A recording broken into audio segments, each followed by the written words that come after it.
All right, we'll get started with the budget hearings. First up is audit and finance, so take it away, Jennifer. Good morning, Commissioners. I am here and I have a few departments that I'm representing for this morning. I will be going over the audit finance, the debt service, the coroners, and the general expenses budgets as they are submitted for 2027. First, the audit finance department, we only are requesting MSA 1, which is our salary and benefit increases in 2027. The rest of our budget is only has a net decrease of $90 in the remainder of our budgets. So we did take a look at every line in our budget, and that is we only found one line that we could do a decrease in. So that is what we are presenting for audit finance. Do you have any questions on audit finances budget individually? Commissioners, do you have any questions? No. I don't either, so.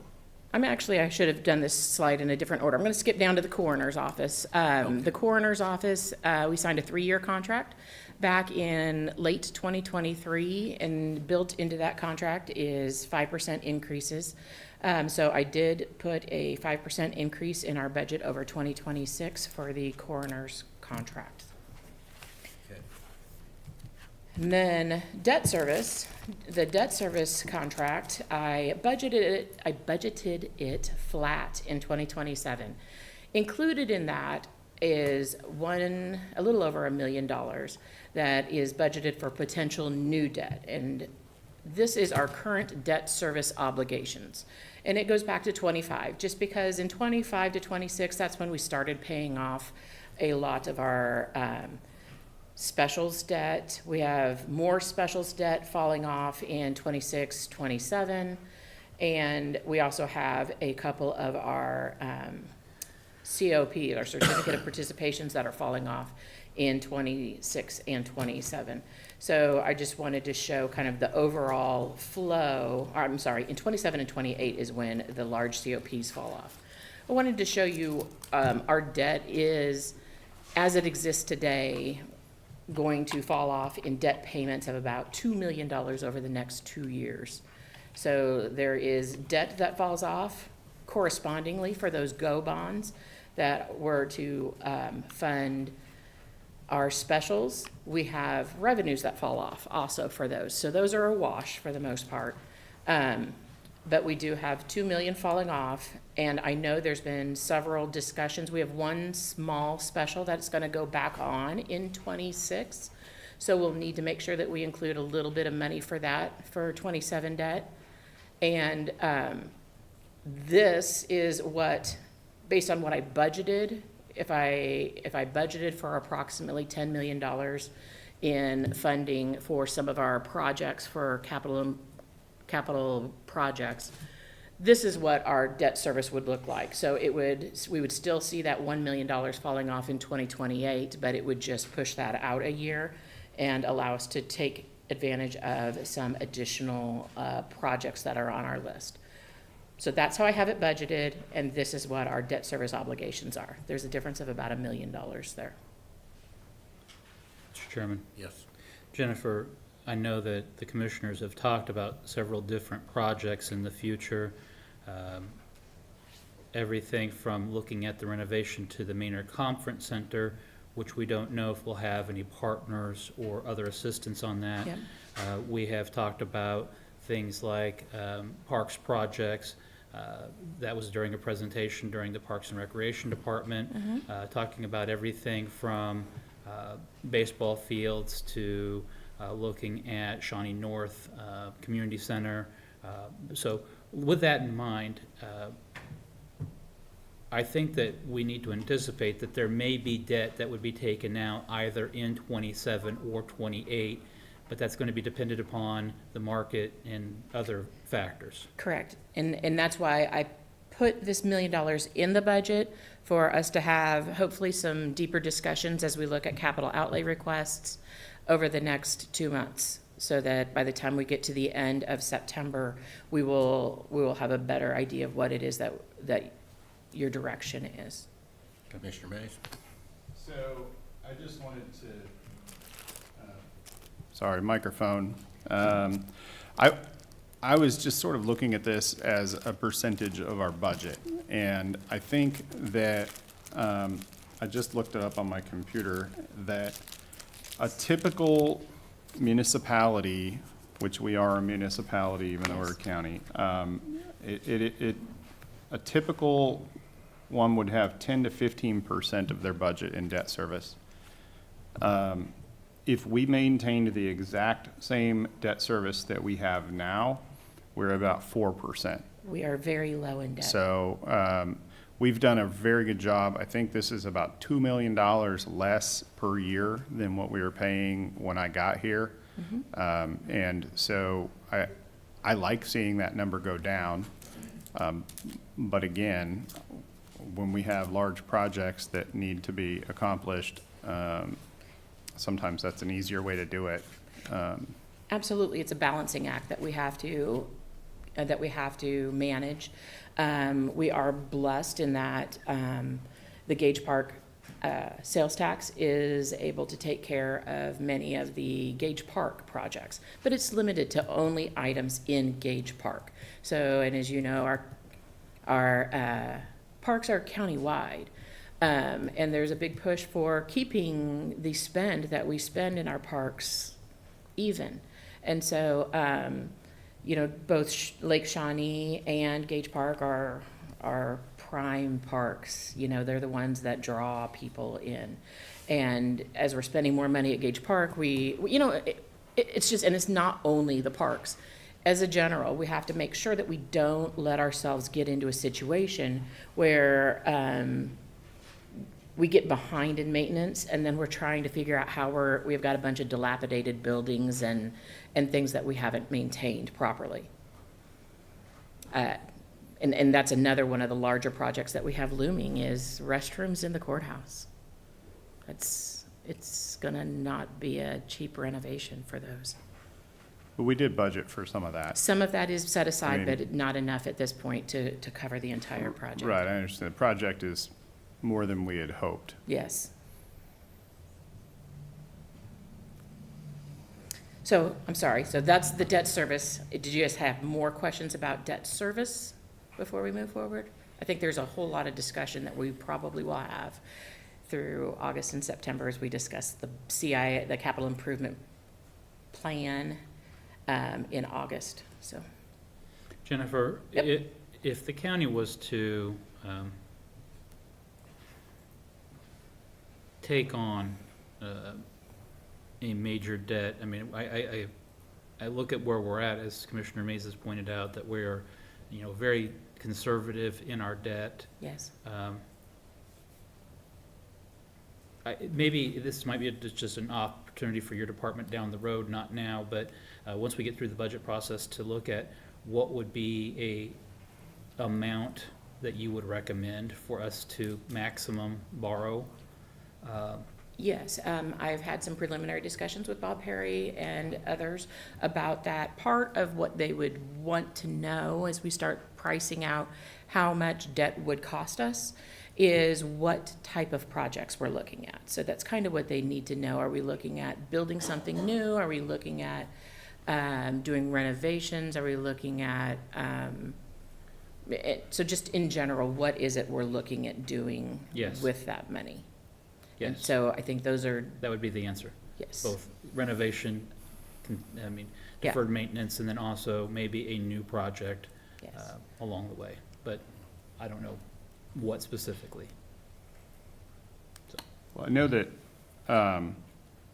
the last debt we issued was split between the jail and Parks and Rec, Yeah, that was the last large debt, yeah. We had a small. which are completely different uses. Absolutely. And so when we look at that, I mean, if the use matters, I mean, I guess I don't understand. The use matters for the market. So the use matters for who's looking at actually investing in those bonds. Okay. And so that's why, depending on who's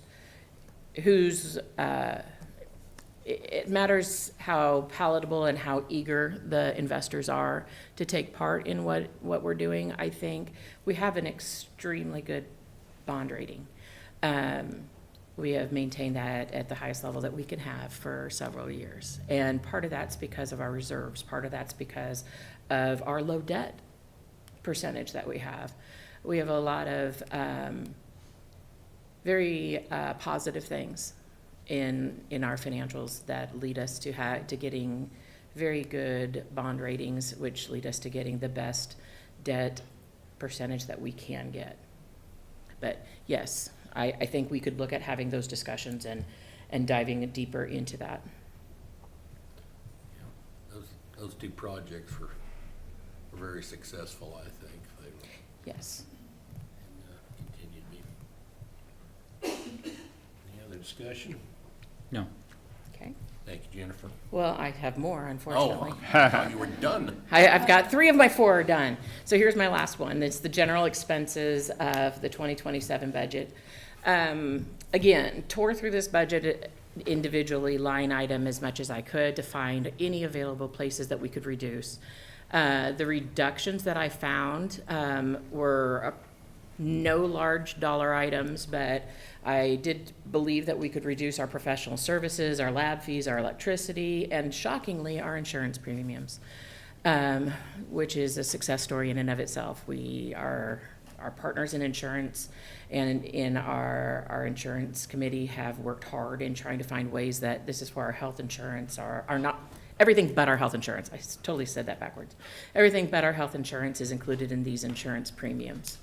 And we did have savings in this year, and we are looking at having continued savings and additionally some additional coverage that we don't currently have that we believe is necessary. Still allows us to do a small cut in our insurance premiums. The increases this year were for some in audit services, printing and advertising, travel and training, and software support, and also small increases in our water, our sewer, and our trash. But even all of those come up to a total increase of $27,000. So between the two, no large increase, no large decrease. The only large variance in our general expenses budget is in adding back. Last year we removed a transfer into our risk management fund since we hadn't had any payments out of it for a few years. We had a large payment in 2026 out of our risk management fund, and so I budgeted to help replenish that back partway. When I budgeted this, I hadn't seen anyone else's budgets, so I will tell you, I think it's something that we do need to add back in the next 2-3 years, but I think the risk management fund is able to be self-sustained without this influx. So if you choose to make a cut in the general expenses area, that would be the section that I would suggest that we look at possibly doing that.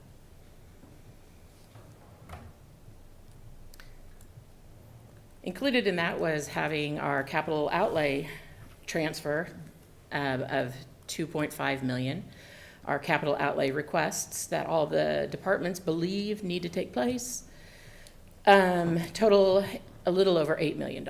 So these are all the 2027 cap outlay requests. The elections office, this is only showing $2.3 million. As you know, when the elections office did their presentation, they presented that they needed $3 million, and that's because we already have $700,000 pigeonholed for this replacement that we have been building over time.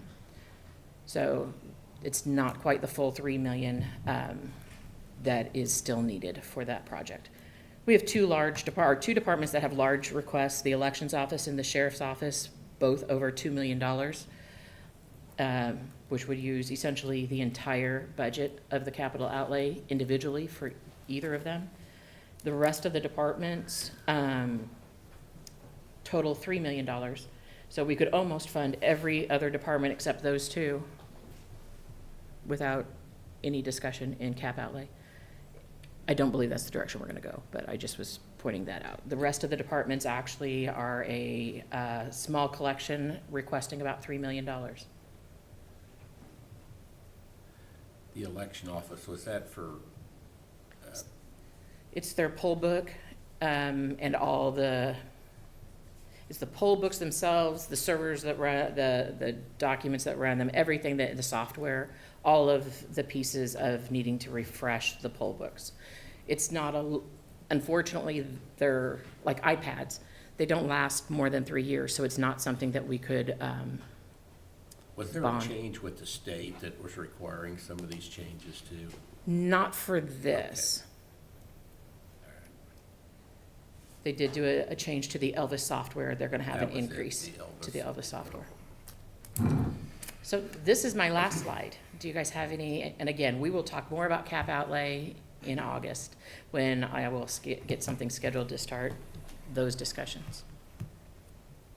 Okay, Good times. thank you. Next up, County Commission.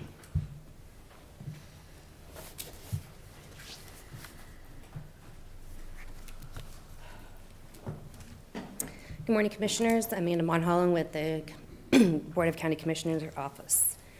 So I am presenting the Board of County Commissioners 2027 proposed budget. The proposed budget total is $657,625 compared to $643,477 in 2026. This represents an overall increase of approximately 2%. I think it was like 2.2. The increase is primarily driven by salary and benefit adjustments. And outside of personnel costs, the only notable increase is within our software subscription line for the Civic Plus agenda management software. We are proposing a 5% increase for that subscription from $10,326.94 in 2026 to $10,843.29 in 2027. Civic Plus was unable to provide an exact renewal cost during the budget development process, so we budgeted based on an average annual increases experienced over the past several years. Other than those two line items, the remainder of the budget just essentially remains flat. So I'd be happy to ask or answer any questions that you have. Questions? We have an equipment lease on there, it went up by $60 approximately. Is that our copy machine? Yeah. Okay.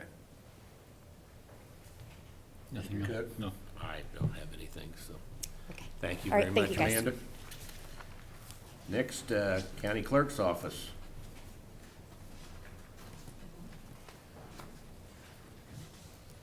Good morning, Commissioners. Lisa Schmidt, Shawnee County Clerk. I want to thank you for the time and the opportunity to present the proposed budget for 2027 for the County Clerk's Office. The budget we are presenting today reflects our commitment to remaining fiscally responsible while modernizing our operations to provide more efficient and effective service to the citizens of Shawnee County. Before I get into numbers, I want to acknowledge and thank the board for salary increases approved for the county staff. Our office currently has 177 years of combined county service. This depth of experience and institutional knowledge is invaluable. Thoughtful and competitive salary increases help us to retain experienced employees and reduce the risk of having to replace them with less qualified staff. So I want to take us back to last year's budget talks and remind commissioners that you had put out a call asking departments to cut 5% of budgets. And the county clerk's office did answer that call last year, and we reduced our budget by $55,833. This year, our 2027 budget reflects a total increase of 7.3%. That 7.3% is captured primarily in two line items under MSA1 or personnel, 6.7 of that being in the salaries that you authorized an increase for, and then 25% being in the health insurance cost for the employees in our office. And that is not a county issue. As I'm sure you're aware, that's just a community health insurance issue all across the nation. Other than those two items, our budget is remaining flat. So we believe that this budget allows the county's clerk's office to continue delivering our core services that are statutorily required while investing in our staff and modernizing operations in a responsible way. So I thank you for consideration, and I'm here to answer any questions you may have. Questions? Mr. Chairman, thank you. You have one vacant position listed on the slide. Have you evaluated whether that is a position that you need to fill and is necessary, or is it a position that can be eliminated? That's a great question. It is actually a newly vacated position. Our accountant 2 position last year was vacated via retirement. That one remained open through just recently, and we reallocated that, kind of evaluated that position, and made it an accountant 1 position and filled it. So it was an inter-office applicant that received that position, so her position is now vacated. We are currently working with Central Square to create some automation in our accounts payable process, because that's what that vacant position did. If we can create the automation that I think we are capable of doing, I do not believe we will need to backfill that position. And that was partly why I agreed last year to give up the 5%, because I don't think that we'll need it in the future. So that's why it's still there. Maybe. Maybe, yeah. All right, All right. thank you. That's it. Thank you, Lisa. Yeah, thanks. Facility management.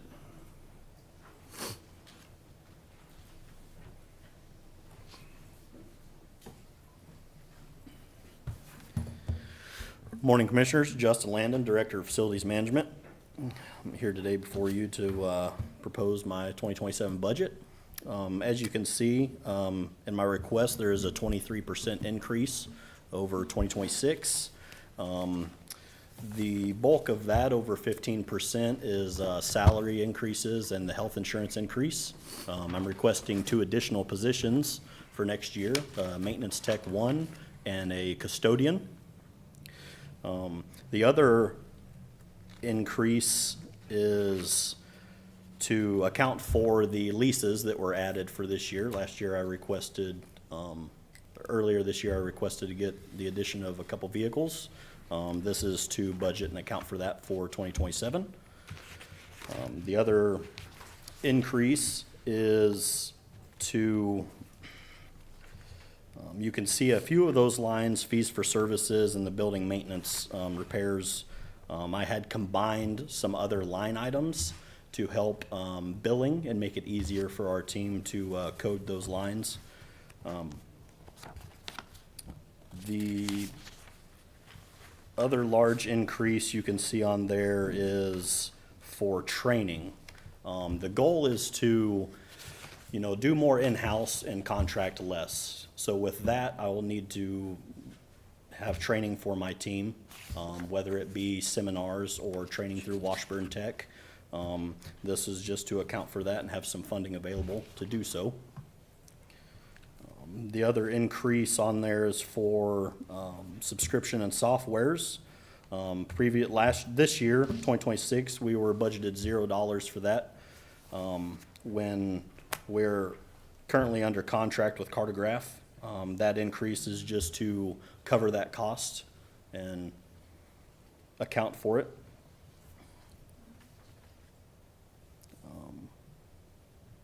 I'm here for any questions you may have. I've noticed that in your cleaning and janitorial supplies, it's more than doubled. So the trend from previous years is that is the actual cost spent. So over these years, we've been budgeted the $19,000. The trend is we're actually spending $40,000 on janitorial supplies for all of our facilities.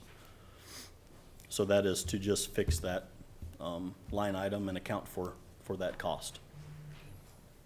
Does that include the floor mats and the subscription, I guess you could say, where the contract we have to remove those and clean them? That Centos is from a different line. Okay. That line just includes all of our paper products, cleaning supplies, throughout all the facilities. is gasoline, I noticed it's gone up quite a bit.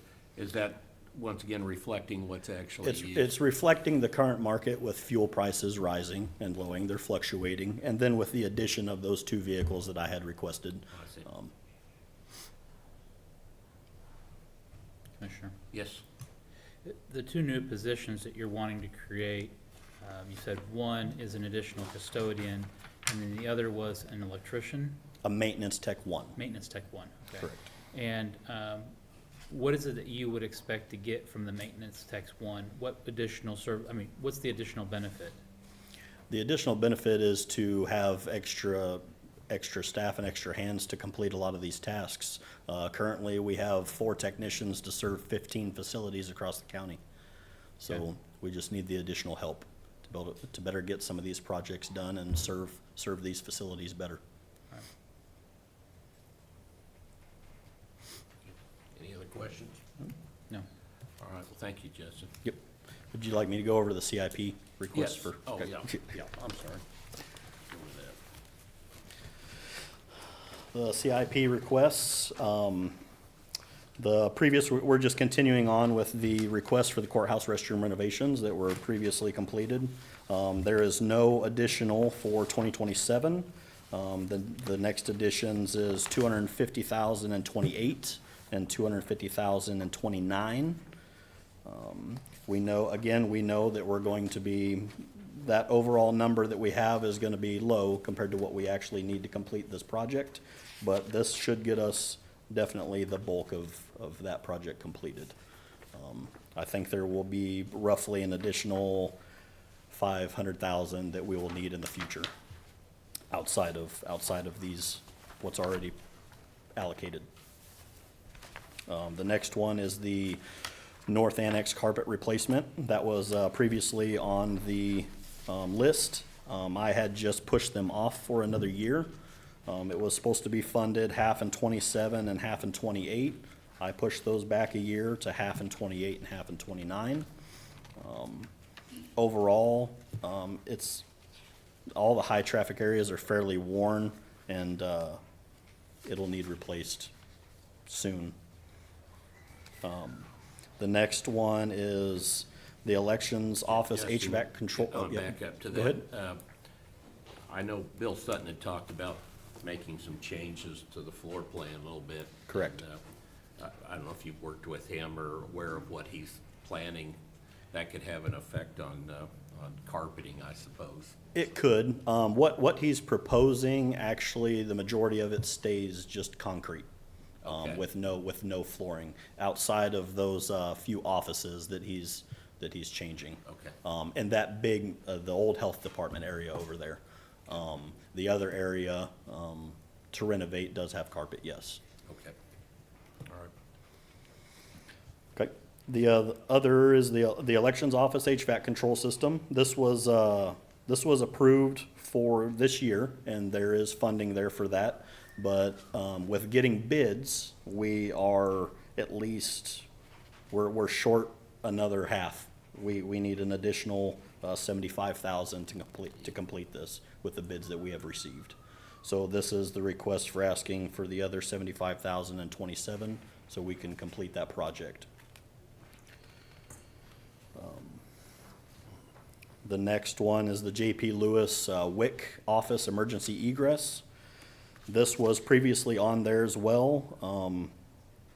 We had it listed for 28, but I had moved it and changed it for 27 next year. I think this is important to have that emergency egress for emergency situations, so I moved it up.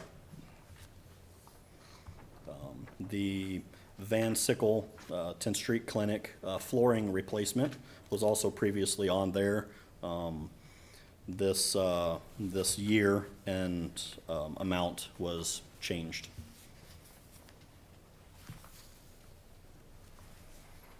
To better suit what that cost would be. The new addition for CIP is the North Annex fire alarm system. This system is very dated. It's original to the building in the early 90s. We can no longer get boards for the current controls. And service calls are difficult as not many can work on this dated system. It is a very antiquated system. So that is for 2028 at 100,000. So any questions on the CIP? No. No? Thank you, Justin. Thank you.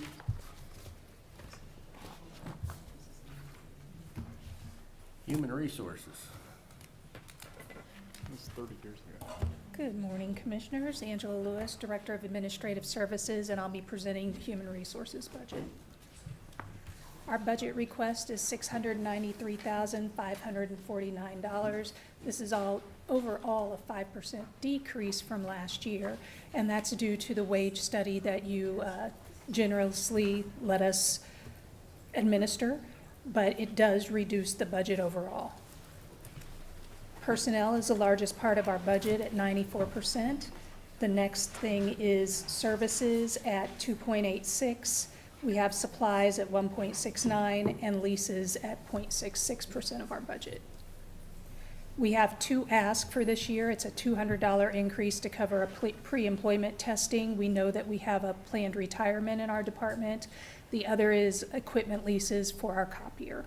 I would be happy to answer any questions you have. Questions?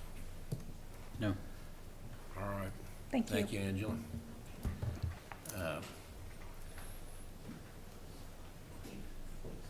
Rich, did we need to move you into the? Oh, you're fine? Okay, good. Information technology? Morning, Commissioners. Mark Price, Information Technology. Overall, our budget sees a 3% increase for this year.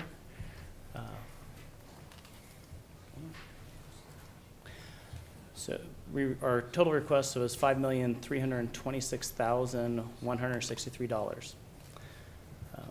We're kind of unique that our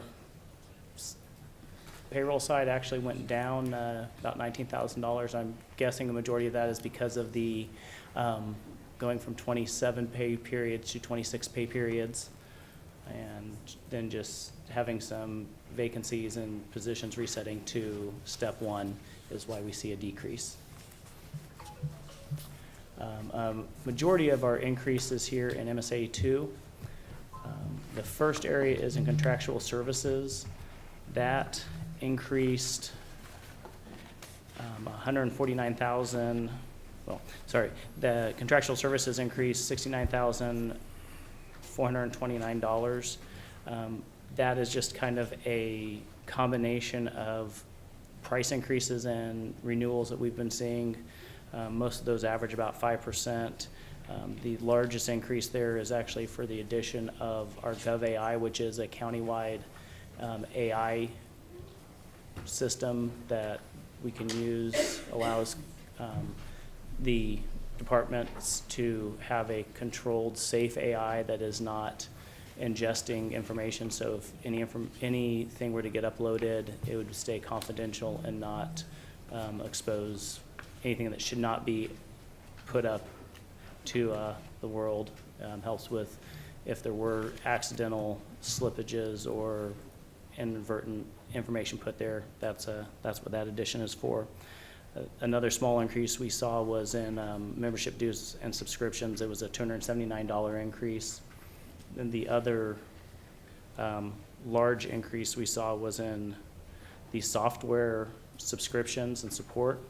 That's actually addition of a redo of our website to give us a more user-friendly back-end for our departments. It would give us a content management system. This is something we've had multiple departments asking for, wanting to be able to put out updates outside of normal business hours or quicker, whether it be our elections office, DA's office, or sheriff's office, wanting to get information out quicker to the public.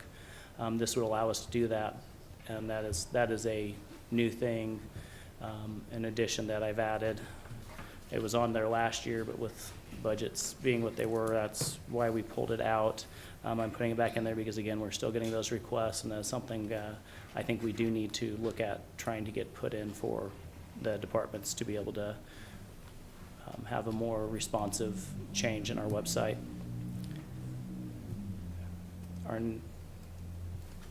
next piece is our MSA 3. That had a $20,000 difference.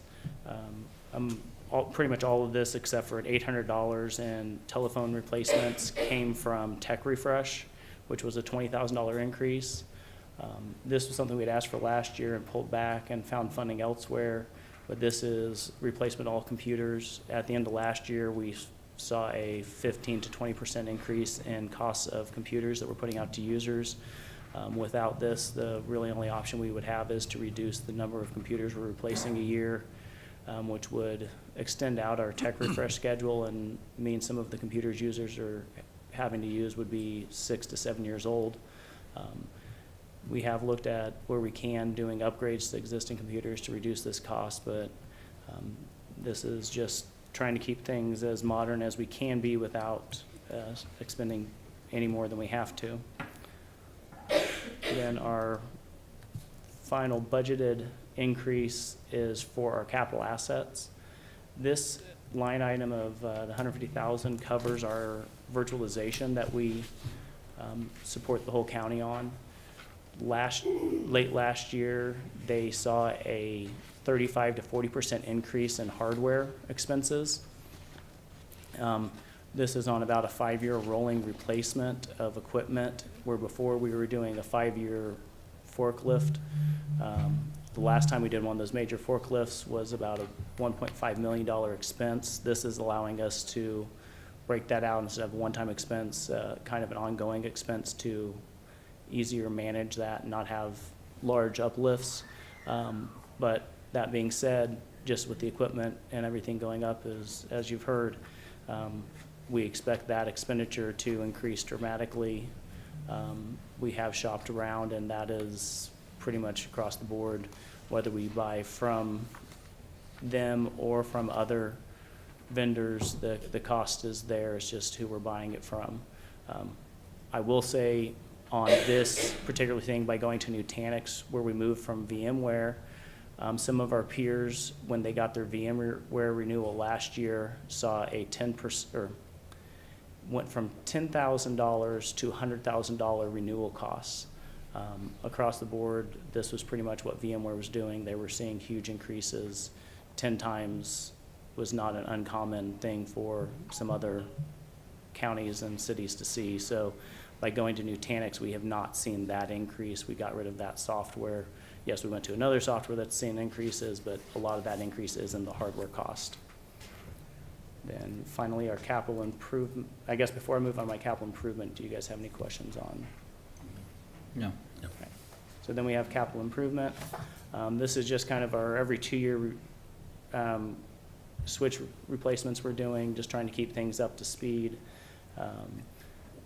We do extend out our switches as long as we can, and this is not going to be really due again until 28. Then this is a newer thing that is added. This is a fiber connection to the North Community Center. This would be done in conjunction with Rochester Road being redone. I've talked to Kurt about this, and as they're doing that, what we would do is put conduit in place, and that would allow us to get the whole North Community Center, Public Works, Solid Waste, Sheriff Garage that's up there, directly connected with fiber. There has been some complaints with speed as different departments do stuff, and as more things move online, discussions of putting Wi-Fi up there. This would allow us to do that, and while yes, it has a large cost to install, the ongoing cost would be minimal to maintain that once it does get put in place. And that's what this project is for, is to connect the North Community Center. And then the final one is a fairly large one for building security maintenance. This is to replace some network video recorders that were put in place in early 2020 at the courthouse and elections office. Those servers are hitting 6 years old. It's time for replacement, and this is just trying to get ahead of when we must replace them. We're starting to run to where we are having trouble getting hard drives to replace failed hard drives, and just overall end of life will be in the next few years, and trying to get that replaced. I think that is the end of my presentation, can answer any questions. This last one, the security maintenance, is this something we do in-house? And That cost is 100% for NVR replacements of basically where all the videos are stored for any of the security cameras in the North Annex. It covers North Annex, Courthouse, 707, and the Elections Office.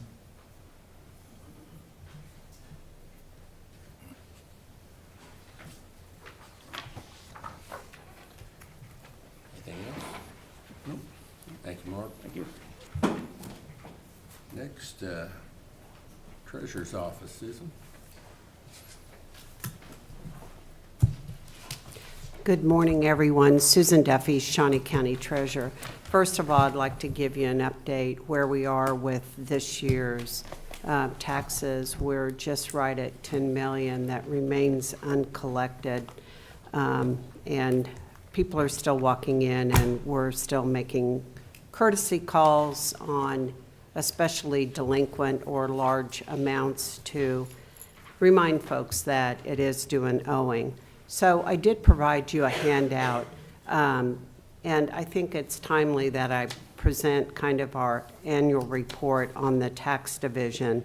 So this is referencing last year's collections. $359,367,000 were collected. How did those payments break down? Checks were $293 million. Of that, staff processed $97 million worth of checks. That's people walking in, and that is the mail. Our ACH, which is mortgages and folks sending it in the mail to the address in Missouri, that was $196 million. In terms of cash, $4.2 million, that's people actually walking in. We do not accept cash in the mail, and they're real good about not doing that. People actually walking in, standing there, making that payment. Credit cards, $61 million. Pay it online, $60 million was processed through them. And then in our office, we processed $1.1 million. And we are very satisfied with Pay It because we can also do Google Wallet, all those special things that we were not able to do before. And we are doing that office-wide, and that is good. I've included on the second page, there are 7 people over there that do the balance of this work. And so we do a lot, and we depend on the cooperation of Jennifer's office, the county council, or the county clerk's office, and then all the departments that come in and bring their money to us daily. And so it is a cooperative. There's a lot of emails back and forth. We're balancing all of that every day, every week, every month to get it right. Sometimes we're looking for small amounts and we have to go back through the figures, run the tapes again, and it's a pretty laborious process. But primarily, we're dealing with taxpayers. And it's taxpayers that I want to talk about. We make them come in. It's like come to Bethlehem, stand in line, and then give us great sums of money. And we all do this starting right before Christmas. Not so cheery. And last year was my first year to witness the long lines of people standing there just waiting to give us cash or a check, but they wanted to hand it to us. And I will tell you, we had a lot of difficulty with the mail last year. In April, we received a bunch of checks dated prior to December 20th. We don't know where the heck they've been, but it's not typical, or it is typical for checks to take 14 days to get to us. And that's just not very acceptable. Anyway, back to the people coming in. 92% of our budget is our salaries. And in this budget request, I had asked for intermittent help. and that is during the two tax seasons that we have. And it's somebody to sit in the back to do some of the more mundane things so we can put one more person out front, or so that we can put a person over at the annex, the motor vehicle, because a lot of people do not want to come into the courthouse. But when they give us a check, they want a receipt. So that would allow folks to maybe shortcut their visit, come in, they want to stand there, hand us the money, the cash, the check, pay with credit card, and walk away with the receipt. So we're looking to see how we can use that intermittent. Since we heard how bad the budget was, we kind of put a pencil to it again, and Jennifer, I'm revising my 27 budget down by $9,180 to an intermittent request of just $4,620. That will give us about 280 hours of service. We'll see how that works. We're also looking at how we can best use our employees. So there is a reduction right there. Okay, so. Sorry, Yeah. would you mind afterwards just emailing me what the details on that, if you wouldn't Yes, mind? I Thank will. you. Okay.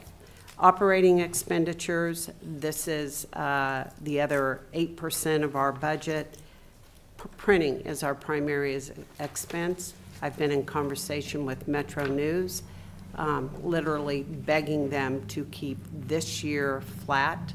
I mean, we had a good, long conversation about all the things that they do for us, and we do have a lot of things printed by them, and we depend on them, and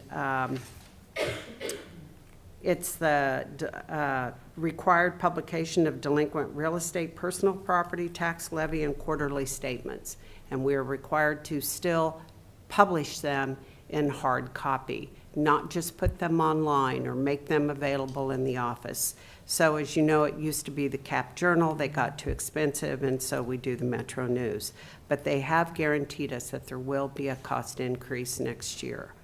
And she said, you can depend on that. Mr. Chairman? Yes. I'm sorry to interrupt, but just for public information, we are, by statute, the application to do the publication is due by the end of June, and then we make that decision in January. There was only 1 year within the last 14 that we've used the Capital Journal, and at that time, even then, the treasurer used the Metro News for delinquents notices just because of the cost of the Capital Journal. So the Capital Journal, to say that we used to use the Capital Journal, that's kind of a misnomer. Yes, It's you're always right. been the Metro News, or for an extended period of time, it's been the Metro News.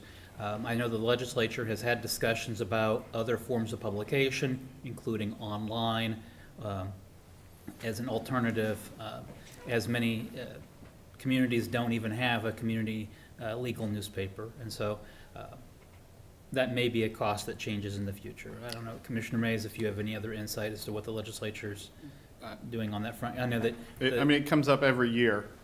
They talk about it every year, and so far they've never done anything with it, so. The concern is who reads the Metro News?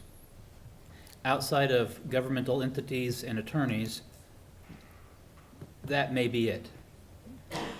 You're correct. We have a lot of people that come in that request a copy, and so we keep multiple copies. We try to, like, if you want to take a look at it and then give it back to us. But you are exactly right. Who reads the Metro News? It's a select group, but it's Although they have expensive. good recipes and good information about Silver Lake and Rossville. Commissioner Rippon probably reads it for the recipes. I don't know, I read Grass and Grain too, so, okay.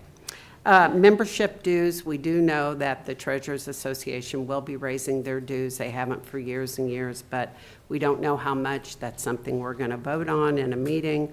Other membership dues are slightly increasing. And also, I am adding our deputy treasurers as members of our association. They aren't right now. They need to be so that they can get all the material as well. And that is a change I need to make. Office supplies, that increased $4,000. Last year, we didn't make some purchases we probably should have. There's some things like, we don't even have a paper folding machine. And those, we have to replace our money counting machines. A couple of them, really, to the day, they both went out, and so we replaced them, and that is a regular replacement. They have gone up significantly in costs.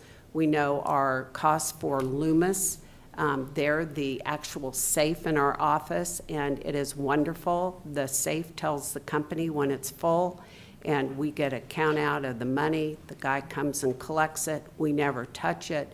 It works really well, but we have been told, and it's part of our contract, those costs will continue to increase with gasoline costs, and they have this year, and they have told us next year they are counting on cost increases.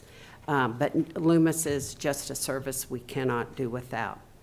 The final item there is a $9,000 item, and that is for a door. And it's a new secure fire-rated door for the Treasury tax area. We have 3 doors. This is for one of them, and a keyless entry system to improve security and eliminate the need for physical keys. There are keys to the courthouse doors everywhere. And I need to know, and we need to know who's coming in and out. I mean, that is a fact. But our doors are glass. This falls along with the county clerk and what they're doing. I was told this could not, even though they become part of the building, that facilities was not going to pay for this, and we needed to pay for it ourselves, and that $9,000 is a pretty accurate figure. What we're looking for is when there is an incident at the front door of the courthouse, the sheriff's deputies can push a button and our doors will automatically close and lock. Right now, and we've had to do this several times, we fumble and find the keys and 3 doors, and somebody goes around and pulls the glass door shut and locks them. And we lock everybody in, and if we need to go to the safe and lock ourselves in there, we do that with customers. But that takes time, and it's glass doors, and we're right there by the front door. And like I said, there have been incidents where we've heard a disturbance in the hall. We don't know what's going on, but we shut our doors. I would rather have the sheriff's deputies shut our doors for us, and they slam shut, and then we know there's something going on, and we can go from there. My job is to keep my employees safe, and those customers that are there as well. And the doors that we have right now really reflect a different world that we all lived in. And we need to make a change. However that is funded, it just needs to be done. So that is the bulk of my report, if there are any questions. Questions? All right, thank you, Thank you Susan. very much. Next item, county counselor.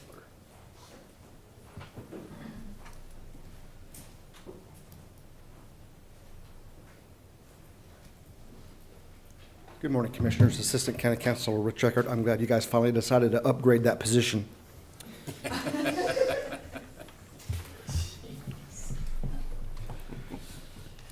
Commissioners, here's what the county councilor does. We've gone over this a couple of times before the people watching at home.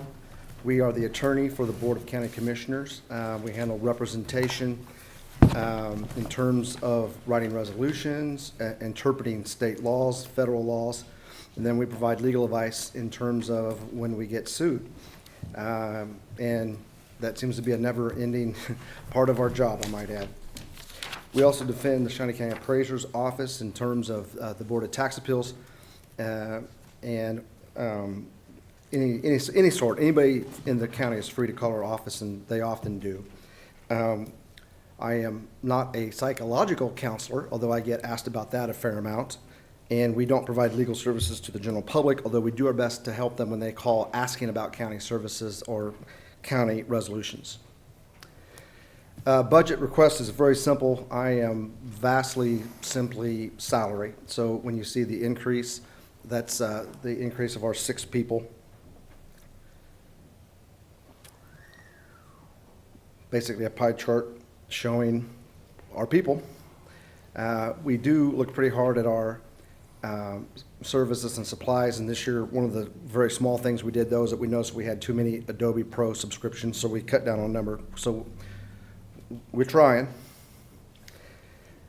This is our tax sale budget. I will point out that has gone down 4%, but it doesn't really matter because a tax sale budget that you give us the way to look at it is that's just seed money.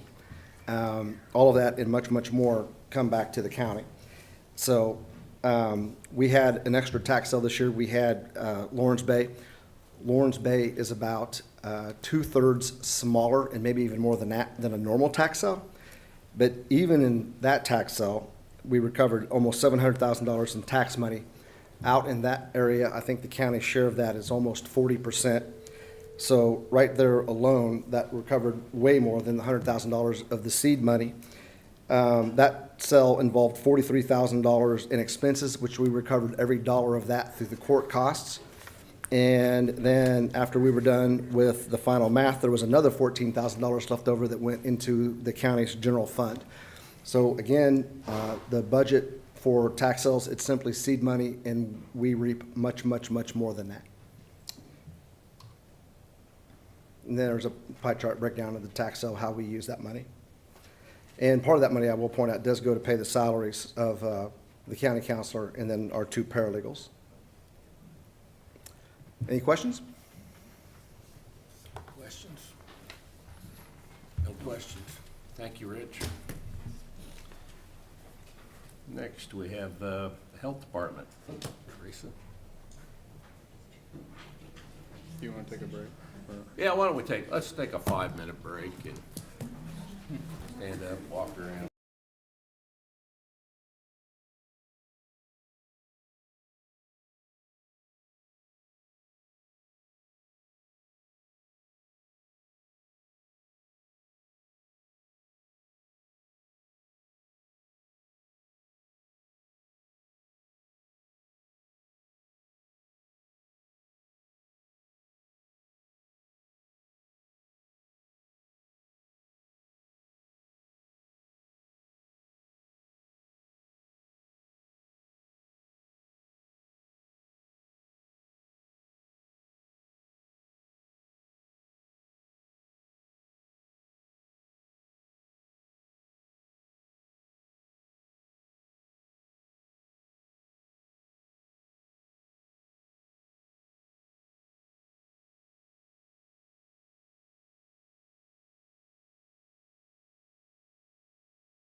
All right, we're gonna get back to the hearings here.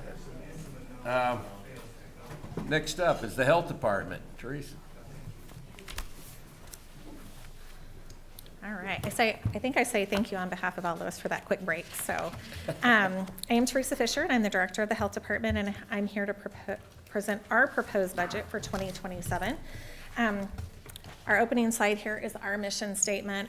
This is truly what each of us each day embody in our work that we do. So this is how we open a lot of our meetings, is by reading our mission statement.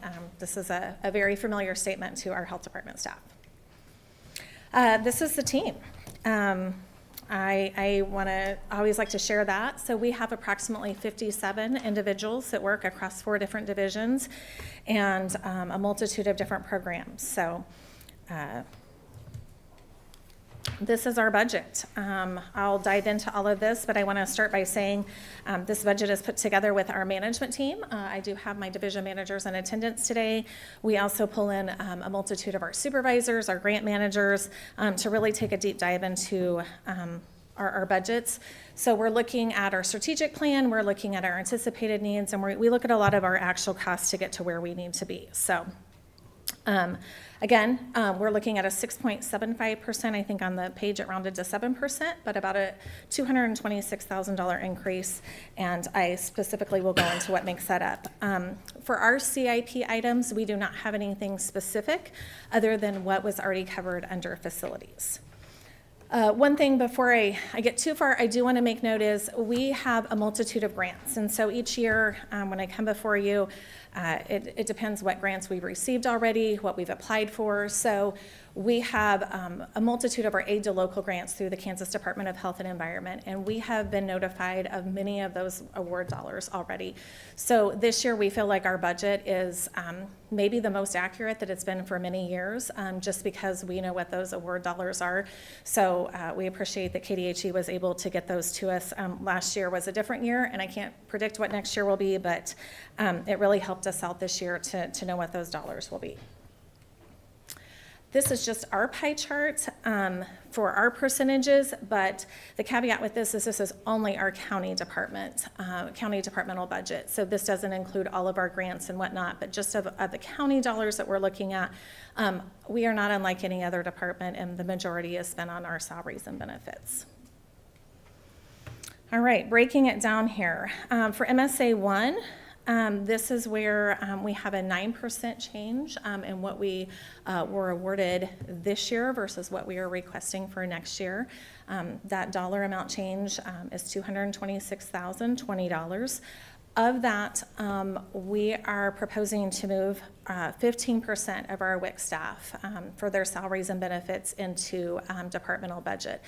That equals $206,402 of that dollar change. And there's a multitude of reasons for this, largely because we know that Kansas WIC is going to put a funding formula into place.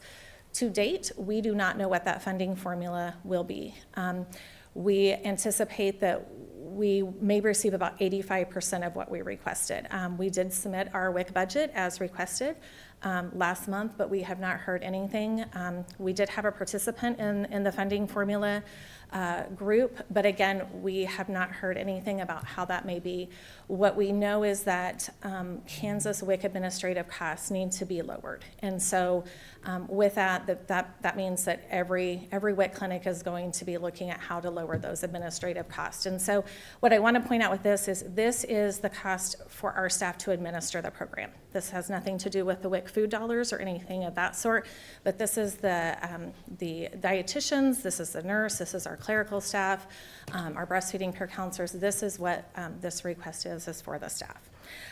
If we had chosen not to include this, we would have had a very small increase of just over $19,000 that we were asking for in MSA 1 for that increase, and that was a less than 1% increase. And again, that largely has to do with the grant funding coming through in a really timely manner this year for us.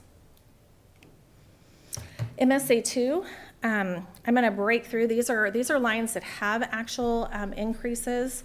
I want to briefly talk about what these increases are. So for our building maintenance, service, and repairs, Commissioner Mays, you had asked about mats earlier in a previous presentation, and so this is specific to those mats. So this is due to the increase in that county contract. We simply did not budget enough for what that increase might be, and so this year we looking ahead, need to budget more for next year.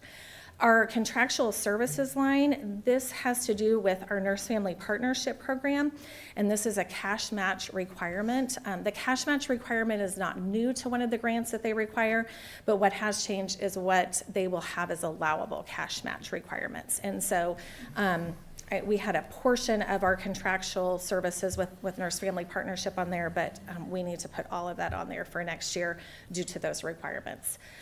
We have some slight increases in travel, promotional, software subscription. That's Adobe Pro. You've heard that mentioned several times also. Water, natural gas, these are based on actuals. And again, just the cost of those does increase. And then our insurance premiums, we carry professional liability on a variety of our staff, and so this is based on an anticipated increase with the company for our professional liability insurance. With all that said, though, overall, those line items went up, but collectively, MSA2 actually went up very small. So due to other changes that went down in MSA2, we are looking at just over a $3,500 change is all we are looking for collectively for MSA2. Again, that's just due to a change in all the other lines that fall into that category that we were able to accommodate for. MSA3, we have one line item that was over the 3%, and that's the computer software. So this is for our electronic medical record. That dollar increase is just over $3,600 due to just what we were able to put on grants last year versus this coming year. But again, when we looked at the other line items that fell into MSA3, we actually have a decrease. So it's almost a wash. We decreased it by $32.50 and increased it by the $36.29. And this is my last slide. I do like to include our revenue. We are a department that collects revenue also, and so I want to walk you through what this slide is. The orange, I know it's got quite a bit of numbers on there and some are smaller. The orange is what we received in fiscal year 2025. That would be our county fiscal year for 2025. The yellow lines are what we have projected for this year in the various programs, and the blue is what we have actually collected to date through July 1. So next year we are planning to, we've got $571,444 to be exact is what we anticipate to be able to collect in revenue through the various health department services and programs. Some of these I know are a little bit under budget, but we have different times of the year where different programs are busier, and we anticipate that we will be on budget for what we projected this year. That's the conclusion of my slides. I'm happy to answer any questions, or if my team needs to answer, they are here too. Questions? Mr. Chairman. Teresa, with the changes within the federal government when it comes to grants and what we can receive, and I know it becomes less reliable, than it has been in the past. The WIC grant seems to be the one that's always under the bubble or on the bubble of whether it's continuing or not continuing. If it was to be discontinued or impacted further in Shawnee County, what are some of the impacts that, do we have a contingency plan that we're going to be trying to use general fund or our revenues to pick that up, or is it services that would just be discontinued? And if those services are discontinued, what would be the impact to our community? Yeah, so the WIC program does run on a federal grant year or budget year, so runs October 1 through September 30. So I can say collectively this year through September 30, we feel confident that we have funding to administer the program as we should. For next year, you're exactly right. It becomes I don't have the crystal ball to know what's going to happen in DC. We do know that there are going to be some changes that are being made at the state local level too. So when you put those together, it becomes pretty blurry and unsure of what we would do. I think at that time, if the WIC program were to be cut significantly, and we felt like we weren't going to be able to make it, even if this proposed budget of a 15% increase were accepted, but if it wasn't enough, I would be probably coming and saying, what is the possibility of looking at contingency funding? The WIC program is instrumental for our community. This is what provides a supplemental food program to our pregnant mothers, our postpartum, our breastfeeding moms, and children ages birth to 5. And we have a large number. We have over, I'm looking at Missy, over 3,000 people that are on the program at any given time. And so we have to have the staffing to be able to administer that. So even if the food dollars are there, but the cost to administer the program are not there, that doesn't help us. And there's very specific people that have to administer that program. So I myself can't walk into the office and administer the program. I'm not trained and certified through the state to do that. So that's where we need our registered dietitians. We've recently got a nutritionist that will be joining our team to do that work also. But you know, for the community, it would be a catastrophic loss, in my opinion, if we were to lose the WIC program. There would not be enough supplemental food probably here in our community to make up for the loss of what we would be doing. Probably without a doubt, besides the food, the formula is a huge impact. That's where we have a lot of mothers and families that are coming in. They need that formula to help supplement. Formula, just like everything else at the grocery store, increases in cost. I think that that's just one thing that I'm concerned about is if we have that ability to pick that cost up and what the impact would be to Shawnee County to try and pick that cost up. Anyway, Commissioner Mays, I'm sorry. No, I don't want to interrupt, but, you know, who do we need to talk to at the state of Kansas? Because it isn't just this, but we can't afford to subsidize state government. I mean, as they make cuts, we can't just continue to pick up the tab for it. And so, who do we need to talk to at KDHE? Is it the governor's office? Is it legislative leadership? Who needs to know about this? Because I think that they're making cuts just under the assumption that we'll pick up the tab for it. And, you know, whether that's, I mean, it's not just the health department. This is happening in transportation. It's happening in all sorts of other things. Right. And so I guess in this particular case, you know, who do we need to advocate to? Because I don't think we should just sit back and let it happen. Absolutely. I think in this particular case, there's probably no wrong door through WIC. A lot of them like to use just a general email address, so I'm happy to provide that to you guys. They want it going to a general email address. I think there's no wrong door at the state, though. Whether, you know, it is the governor's office, it's the secretary, things of that sort. I would say we don't know all the ins and outs of what is received at the federal level that then is required to be passed on to the locals. There's all different sorts of rules in regards to that. But I can tell you, my staff member who served on the funding formula, you know, there were questions as far as what is the state using versus what they're passing on to the locals, because the locals are the one in this case administering the program. The state is not administering the program. And I can tell you this is a conversation that's happening all over the state as we speak. WIC departments, everybody is questioning how they're going to make ends meet if the funding is cut and cut substantially. Thank you. You know, we see a lot of fraud on a federal level. You know, there's certain states that have had awful fraud. So I think the feds have been kind of pulling back on some of these funds. But I think once some of that gets unraveled, the funding will flow again. But awful some of them. But I think it's the old adage that, you know, the harm caused by one is put onto many. Yeah. And so I'm not discounting that there isn't fraud within a system. There's going to be always somebody who's trying to take advantage of any situation. However, when we look at what's the impact in Shawnee County, as Teresa said, it's women and it's children and it's postpartum, right? You know, these are very vulnerable to make sure that we have a good foundation for that healthy community. And so we seek the guilty and punish the innocent sometimes.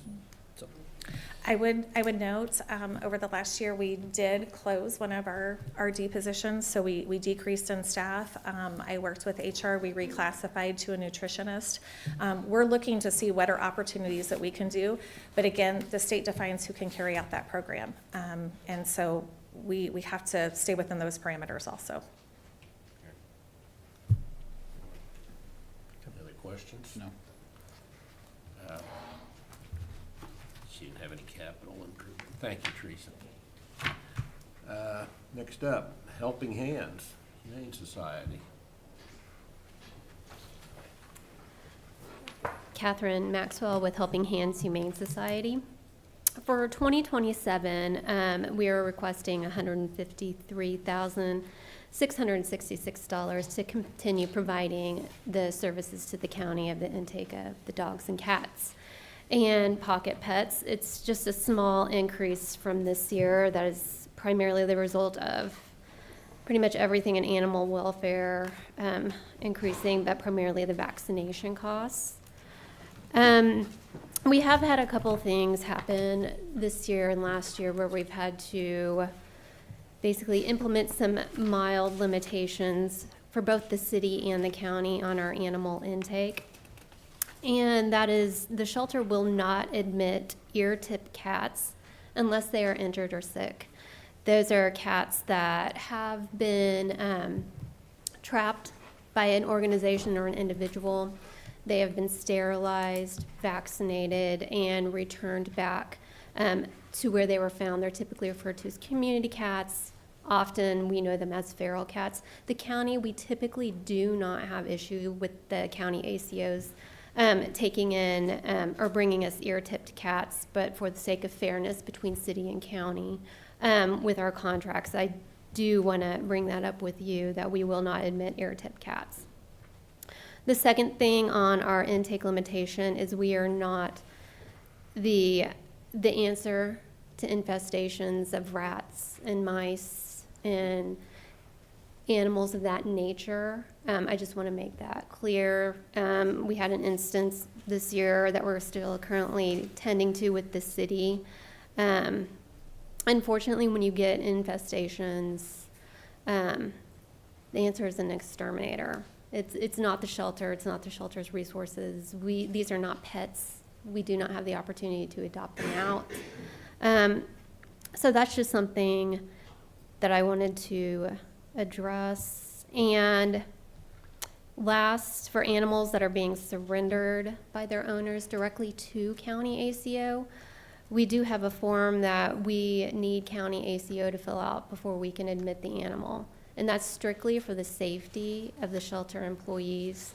The county and city ACOs often forget to ask owners if the animal has bitten anyone and drawn blood, because in that instance, the animal needs to be quarantined for 10 days to ensure it does not have rabies. And what consistently happens is ACOs forget to ask. It comes back around 5 days, a week later that, oh yeah, by the way, the animal did bit and drew blood. Well, our staff in the meantime has been handling this animal unknowingly. So there's a form I've included for you to evaluate. It's not time consuming. It's very easy for ACO to have the owner just fill it out very quickly, and then ACO can bring it to us when they bring us the pet. The other item that we've kind of had to maybe set some parameters on is our court holds. So listed on here is, of course, the court hold fees and the medical fees. But the shelter can no longer, we will house no more than 10 court hold animals for the county at any given time. Court hold animals that have any type of medical need they can only be in our building if they're being treated by the shelter veterinarians, or if the county has a different veterinarian that they want to provide treatment to the animal. Because we are inspected by the Department of Agriculture at any given time. They do not forewarn us when they're coming. if they come in and there's an animal in need of medical treatment and it is not being provided the medical treatment, the shelter is the one that gets fined. We risk losing our shelter license. They will not care if I say, well, we're waiting for county ACO to get back to us to approve, the treatment that's needed, and we can't put the shelter at risk like that. So I do ask that the county provide the power for the shelter veterinarians to begin treatment if county ACO does not respond back to us within a given time frame to provide us the permission, so that the shelter is not running a risk of being fined or losing our license. Is that something you need to change by contract? Is that something you need a resolution on? What is it that you would need Well, from our counselor's office? That's a fair question. I don't know, to be honest. I mean, because when we explain it to county ACO, they're busy, I understand that, but they're disregard. So then we contact the sheriff's department, and then it's like, oh, let me check into this, and then it's another couple of days, and it's not something we can handle. So what you're asking for, though, is if an animal comes in, and it would be, in this case, a dog or cat. Yep. Not a sheep, goat, or No, parakeet. no. But a dog or cat that comes in that needs medical attention, you're asking for the authority to not have it at the shelter, but to take it to a veterinarian, or? No, I'm asking for, these are the court hold animals. They can come and be housed into the shelter as long as we can provide the medical care in an appropriate time frame. If we can't, if county isn't gonna get back to us, then, yeah, it's gonna need to be taken out of the shelter. Okay, and then, because sometimes court cases can take a while to Oh, yeah. resolve. Yeah. And what would happen? Are you going to have the animal put down, or, which, that would be problematic if the court case is still pending, or are you asking to have it go to a secondary care facility? I don't know what care facility they would have, and I understand the plight that you're in. Yeah. I'm just not sure what the answer is. I'm simply asking because when the shelter's veterinarians identify an animal on court hold that needs treatment, and we call to get permission from county ACO to begin whatever the treatment is, county cannot take days to get back to us.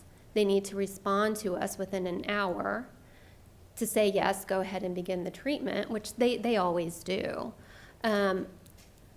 But if they don't respond within that hour, can our shelter veterinarians please go ahead and start the treatment on the animal?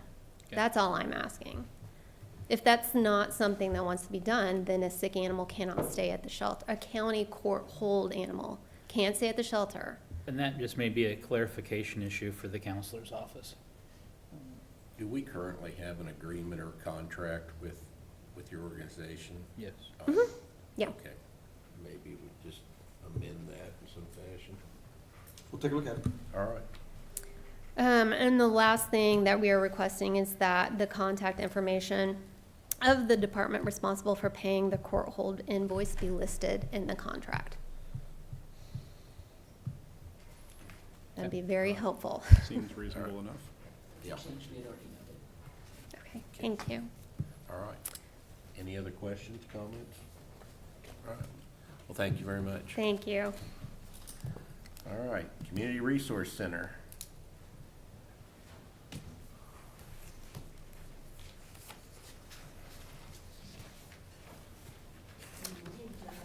Morning. I just go old school so that you've got the Very spreadsheets good. for previous years. Rich, you can have mine like that if you want. Good.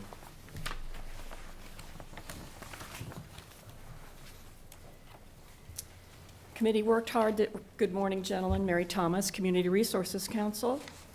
The committees worked hard, the volunteer committees, both for the Advocacy Council on Aging and for social service-specific non-elderly programming, to make sure that those grant requests submitted were within reason, and also to try and stay within a flat budget as requested.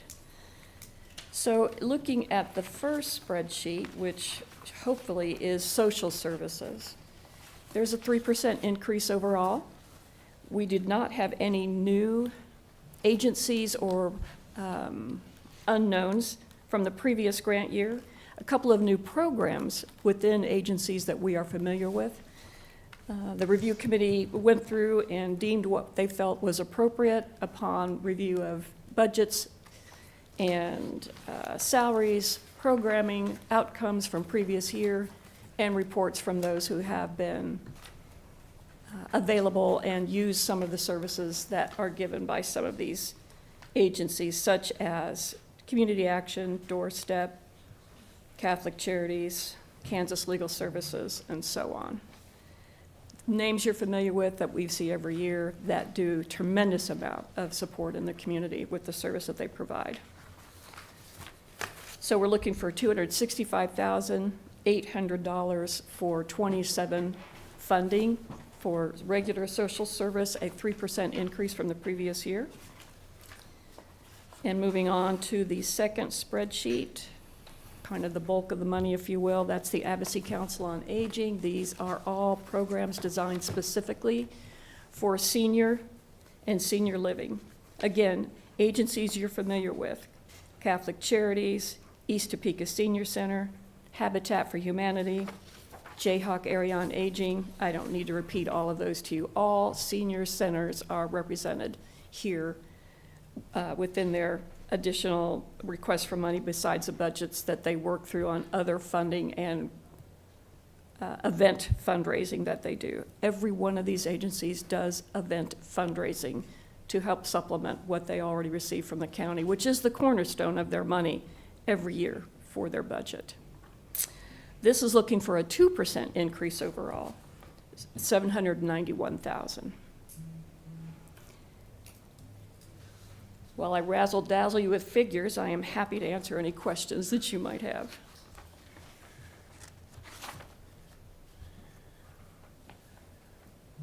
No, I don't have any questions. Let's help. Yes, I don't see anything for the 2027 or the, I'm glad you brought that up. Let's take a moment to address that. The Audit and Finance Office and this office has been aware of the changes going on with the merger between Let's Help and Catholic Charities. Let's Help has sunset, for lack of a better term. That funding has been turned to Catholic Charities, but they have presented reasons for using those funds, how they will be used. There was an amendment made. It has been reviewed by the County Counselor's Office and approved for the existing funding right now, that since this merger and the termination of one of those agencies was in mid-grant year. So they're using what funds are left, Catholic Charities, and it is approved and signed off on. I'm not sure that it has gone before the commission yet, but it is ready to go on our next agenda. It was reviewed by County Counselor's Correct. Office. I reviewed it as well. all right. And we were in discussion with them before the merger so that we were well aware of what was going to happen before it was released to the public. Catholic Charities will open next week back at the new location, former Let's Help new location off of McVicker, giving services as they had and picking up some services that Let's Help were offering, and they're going to expand and grow within the next year. Thank you. Any other questions? Thank you, Mary. You're welcome, gentlemen. Enjoy your day. Stay Thank you, Mary. cool.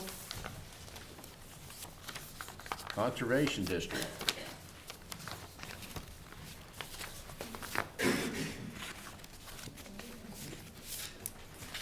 Good morning. I'm Angela Dake, Chair of the Conservation County Board of Supervisors. And this morning, I just wanted to talk to you a little bit about why we are asking for an increase. I know you've taken a look at the budget already. And I think in order to effectively do that, I need to give you just a little bit of history of what's happened over the past couple of years. We have not asked for an increase for the past 3 years, and so the question, of course, would be why now? So I'm going to go back to 2024, and I'm actually looking at the conclusion page on page 10 of the budget that we submitted, and I will be referring to line item number 3 as well, so I'll go back to those. In 2024, we had a district manager who left the position very early in the year, and we were not able to fill that position for 6 to 7 months, so we developed a reserve. We hired someone in the fall and at full-time status, but just held on to the reserves. And so in 2025, with our partnership with NRCS, and I should back up just a little bit, we are in the same building as NRCS, the federal agency, which partners with the local conservation board on the county level and the state, and provide services to constituents on all 3 levels, and we all partner together. DOGE happened, D-O-G-E, happened in the spring of 2025, and it left the NRCS side of the building virtually empty. We lost all employees that were partnered with us. We shared services together, and those services were no longer available, and we had outstanding state cost share contracts and other projects for farmers, ranchers, and other residents of Shawnee County that needed to be completed. The technician, Molly Miller, was available to pick up the extra work, so we hired her because we had a surplus available on a temporary contract to complete some of these items. So as we moved forward, we were under the understanding that NRCS was going to be returning some staff. Another person that was in the office retired, and so there are currently no permanent people in the NRCS side. But because we have Molly's expertise, which is very specialized, and I'll refer to item number 3 in the budget summary, some of the things that she does there. 300 visits per year to work sites, one-on-one consultation, 20,000 miles per year, and so on and so forth. She's very, very busy on a day-to-day status. We also hired another district manager. That current district manager that we hired in that fall left for a different job opportunity, and the new district manager that we have was willing to accept a lesser salary than the district manager that we had had before. So with those 2 items, looking at 2025, it became clear that we were not going to be able to meet the complete budget if we held on to both employees for that period of time. But it's required that we're in compliance with fulfilling contracts by certain periods of time, and they need to get completed. And so we continue to hang on to the 2 employees because we needed to be in compliance. So that leaves us with our 2026 estimate of where we're at, and as you can see, there is a shortfall. We have pursued grants, and we are in the process of looking for more funding, and we don't know yet, of course, what the state is going to do. But as you can see, we have a shortfall of $28,523 is the gap between the $57,000 that we have received in the past calendar year and what we need to continue to sustain our level of services for our Shawnee County residents. So I'm going to stop there and see what questions that you might have of us about any of the items here. Question? Yes. So, if I'm understanding things correctly, this is another example of us subsidizing the federal government now? Is that, And the state of Kansas. and the state of Kansas? Well, the state of Kansas has held solid for us. But in terms of NRCS, we have received information that, yes, we're going to have somebody come in there, and then, no, it's not going to happen. And there's this kind of revolving door thing happening where they'll send somebody from Emporia for 3 months, and then they're gone, and then they send somebody else from Lawrence. And there's one person that's trying to kind of play whack-a-mole and figure out how to make that all work. So, yes, the office is empty over there. So However, the people being served are Shawnee County residents. And we have seen with neighboring counties, they are in the same situation. They're trying to figure out, how do we take care of our county residents, make sure that their projects are completed in a timely manner, that they get the correct information about how they need to be implemented, they get inspected, they get signed off upon.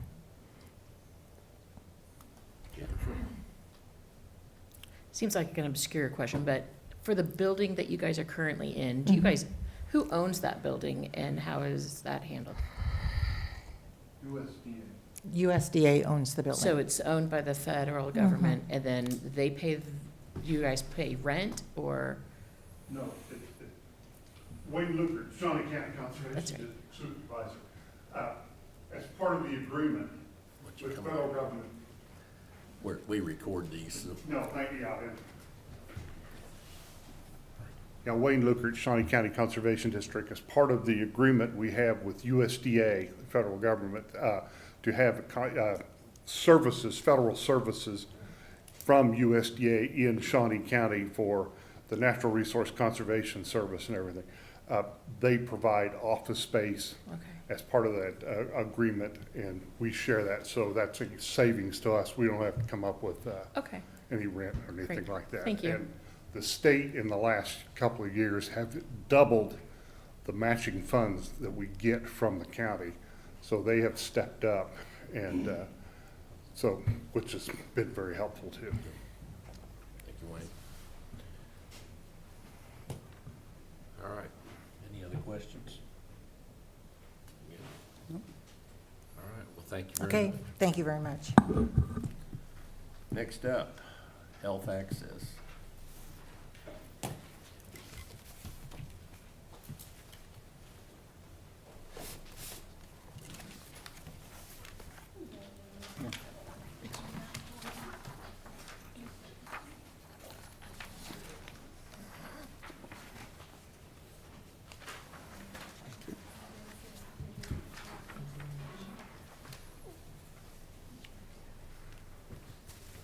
Good morning. My name is Megan Skaggs. I'm Executive Director of the Shawnee County Medical Society Health Access Program. Just as a brief overview, at Health Access, we coordinate all of the donated healthcare within Shawnee County. We work with both hospitals, many clinics, and providers here, as well as our safety net systems, Grace Med and Pine Ridge. To qualify for our program, patients must live in Shawnee County, and they must be not insured, not eligible for Medicaid, Medicare, any other part of private health insurance, and then also live under 150% of the federal poverty guidelines. Some of our patients need our program for a short time, some a little bit longer. It depends on their situation. Just yesterday, I received a phone call from a patient who called to let us know that she had been with Health Access for 4 months, and she was so incredibly grateful for our program. She had lost her job because she was ill. She ended up in the hospital, and one of the social workers helped her fill out a health access application. We quickly got her enrolled. When she got discharged, she was able to pick up her prescriptions, work on getting healthy, and go to her follow-up appointments at her specialty clinic. She was thrilled to share that she no longer needed health access because she was able to get healthy. She obtained a new job, and with her job, she obtained health insurance. So for a short 4 month stint with Health Access, we were able to help her get her back on her feet and working and insured. And so that is obviously one of our big success stories of Health Access. That's not every patient's situation, but on behalf of her and everyone else enrolled in our program, thank you for your continued support over the years. We are not asking for an increase in our funding. We're asking for the same as last year, $110,000. That is not because our costs have maintained. It's because we were able to diversify some of our prescription funding. The Topeka Community Foundation has a pot of money set aside for prescriptions, and they were able to help us fill that gap for this year and probably next year as well, is what we're hoping that money will carry over to. We had to raise our copay earlier in 2025 from $5 to $8 just to sustain our program and look at some of our cost and what made sense for the program. The goal of our program is to keep patients healthy and out of the emergency room. So we did have to make some changes to our formulary along with that copay increase. But with the help of the Community Foundation, we are just asking for the continued $110,000. Health Access, we were also notified on Monday that our formulary company, Prescription Network, will close its doors on September 30th of this year. Gives us roughly 70 days to figure out how we are going to get prescriptions to our patients. I have some good leads. I've connected with some good partners. But Prescription Network is a company that is in Topeka. I don't know if you guys have heard that. We were just, like I said, I was notified Monday afternoon. So we are looking for a new formulary company or a partner, so that way we can make sure our patients have access to the prescriptions we're able to fund. That's the conclusion of my presentation. As you can see, our stats over 20 years, we've had almost 19,000 patients enrolled in our program, and over $316 million of donated health care, along with over $4 million of prescriptions that you guys have helped fund. So thank you very much. How large your staff? I'm our only full-time employee. We work with roughly about 1,500 patients at any given time. We have a bilingual assistant that works with our Spanish-speaking patients, and then we have a part-time enrollment specialist that works 2 days a week. We're very small, but we're very efficient. Appreciate everything that Health Access does. It's very vital. I'm worried about this change in the dispensary formulary. Yeah. Yeah. Thankfully, we have a partner down in Wichita that Project Access works very similar to us. They've given me their formulary company, so I'm hopeful that we might be able to just ease over and slide with their formulary company that they use. If not, I've already reached out to the pharmacy at Grace Med and Stormontville Retail Pharmacy. We have some good leads. We have some hopefully good solutions coming down the line, but we don't have a lot of time to figure it out because prescriptions are vital to getting people healthy, so we do have to get this figured out as soon as we can. Yeah, agree. All right. Thank you. Thank you very much. Thank you. Next up, Extension Council.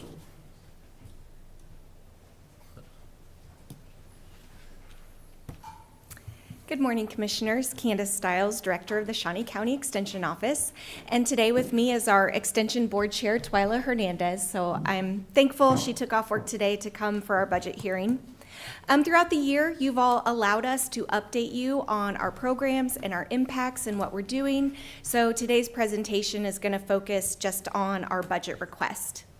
As outlined in the packet we submitted, we're requesting a 2.4% increase in our appropriation, which totals an additional $13,950.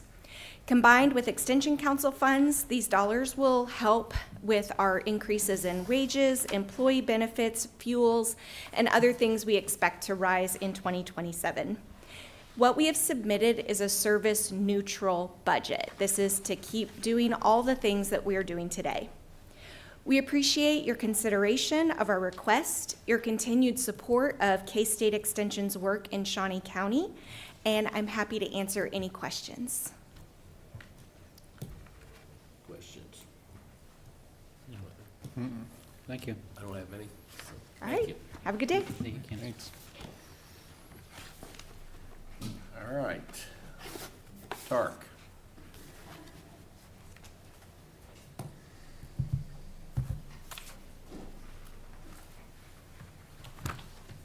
Good morning, Commissioners. I'm Matt Fletcher, Executive Director of TARC here in Topeka. I'd like to thank you for your continued support of Shawnee County residents who have intellectual and developmental disabilities. TARC, CAPERS, and SLI provide strong, diverse, and a wide array of supports to persons with intellectual and developmental disabilities, in no small part due to the support of Shawnee County. Your support of these services has resulted in more opportunities for this underserved population, as well as a more inclusive and diverse community that we all enjoy. And I'd like to say on behalf of TARC in particular, that we very much appreciate the opportunity to partner with Shawnee County Parks and Rec on our two events every year, our golf tournament in the spring, and of course our Winter Wonderland at the end of every year. So we appreciate that continued collaboration. Our submitted funding request for 2027 represents a 3% increase in supports for CAPERS, SLI, and TARC over funds received over the last couple of years, and that equates to about a $31,000 increase over last year's request. Now, it's important to note that Shawnee County funds help to cover services that are either not funded via state and federal resources or are underfunded and would be in jeopardy of being lost without that county support. Now, last year, funds received from Shawnee County enabled a wide spectrum of supports to be delivered to children and adults with intellectual and developmental disabilities. And among the services that were provided via this funding included day habilitation services, children's services, assistive technology, employment services, case management, group living, residential settings, assisted living, transportation, and home modifications for accessibility purposes. And among the outcomes from those services provided last year, close to 4,000 community integration opportunities all across Shawnee County occurred for individuals with IDD. 180 adults with IDD received day and work services. 68 individuals were supported at community work placements, jobs in the community. More than 51,000 hours of paid work training support were provided. More than 300 aquatic therapy sessions were provided. Over 300 individuals, both children and adults, received case management services. Over 400 individuals received assistive technology support. More than 900 infants and toddlers and their families were provided critical supports throughout the year. Over 10,000 visits to infants and toddlers, many of those visits in their homes, the homes of their families, were carried out. 161 pieces of assistive technology equipment were adapted.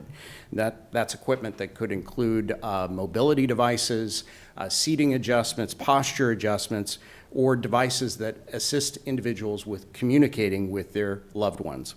72% of children who received those assistive technology services demonstrated improvement in the ability to use appropriate behaviors to meet their needs. 26% of the children who exited infant and toddler services last year no longer needed any additional supports. Maintenance and repair of residential settings were provided last year, including more than 1,300 inspections and visits to provide repairs to those settings.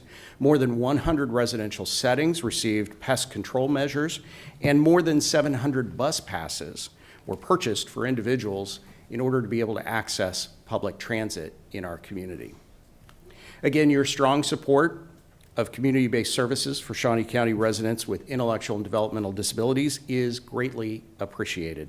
We simply couldn't do this kind of work. We couldn't provide the frequency, the diversity, and the quality of supports without your support.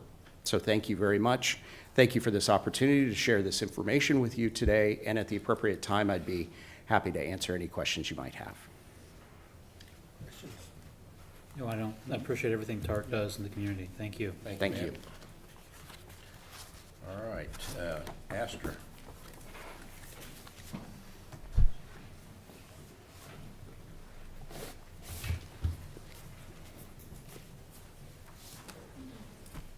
Same as what you had, except a couple articles to go with it.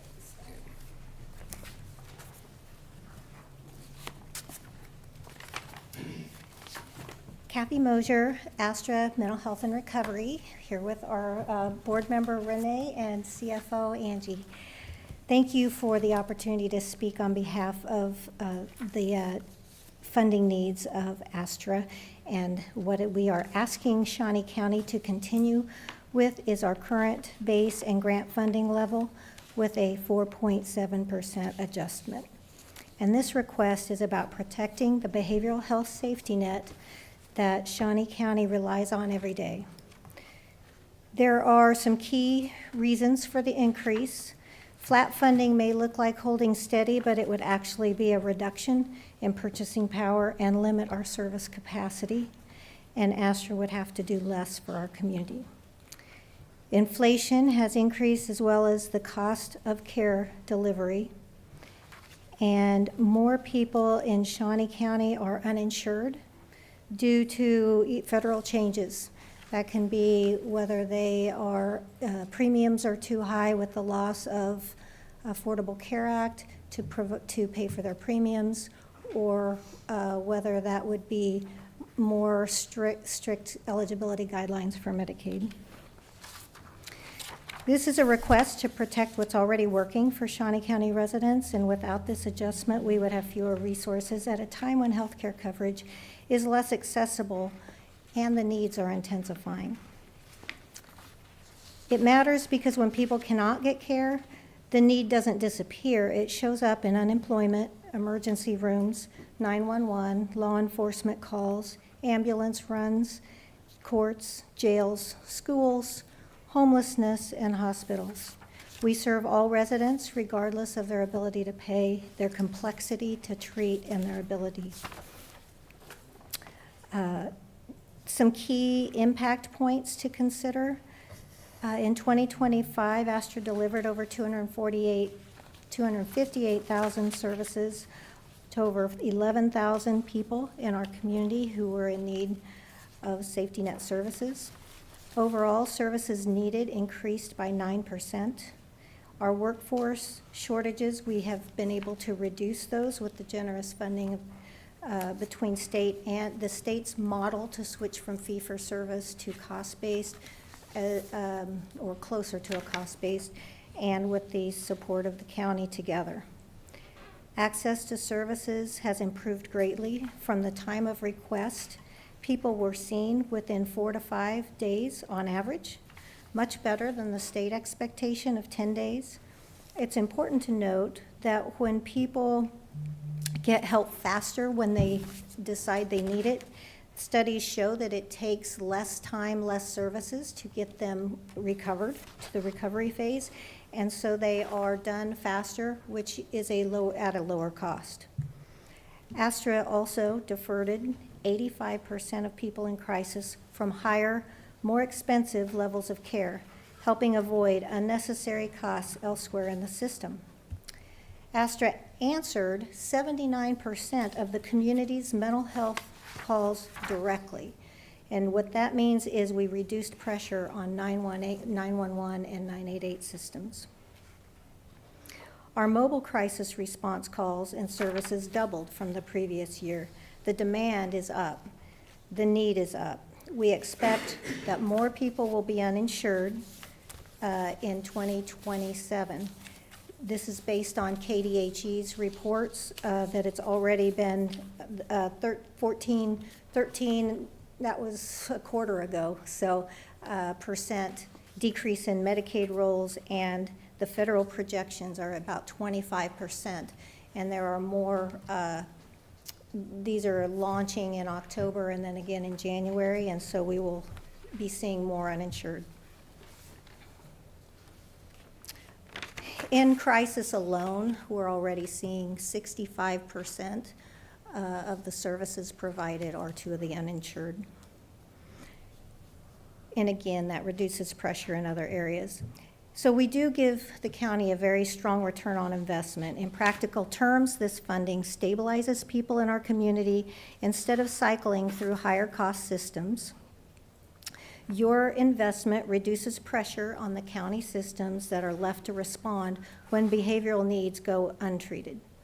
For instance, we prevented many public safety issues, emergency room visits, homelessness, workforce instability, school failures, avoidable hospitalizations, involvement with law enforcement, courts, and the jail. We get to the core issues of these problems. The benefits to our community: the merger of Vallejo and Family Service and Guidance created one easy-to-access integrated behavioral health system for Shawnee County residents. Astra has reduced duplication in overhead and improved coordination, both internally and through many improved community partnerships. Now, the merger is producing value, and as I said it would, however, those savings turned out not to be immediate. We are basically running 3 operations to finish out all the service delivery and billing, auditing, the requirements for compliance. Those we have to keep the systems for our legacy organizations plus our new organization at the same time. So we have yet to get quite there. It takes a couple years is what I found when I researched and said, oh, I should have known that a little sooner. We're still in merger integration. We're 6 months in. And Astra is still managing legacy systems for compliance obligations, the technological reconfigurations that are required, and transitional costs. Astra is committed to transparent reporting, responsible stewardship, and measurable results. In closing, Astra is not asking the county to fund everything. We are asking Shawnee County to continue investing in a proven safety net that protects residents, supports public safety, and helps prevent more expensive systems from becoming the default response. Approval of this request will help preserve access, sustain crisis response, and ensure that Shawnee County residents can get the right care at the right time. I also provide an article on some Kansas voting and Kansas voters' impressions of mental health and CCBHC system, both nationally and Kansas specific. That was a national firm that came in and did. And with that, we are providing the full safety net now. We're not subcontracting any of that out, but we are reducing duplication by not having our mission creep over into other community agencies' missions, and instead we are partnering with them. And with that, I'll open it up for questions. Did you see any significant savings through the merger, or?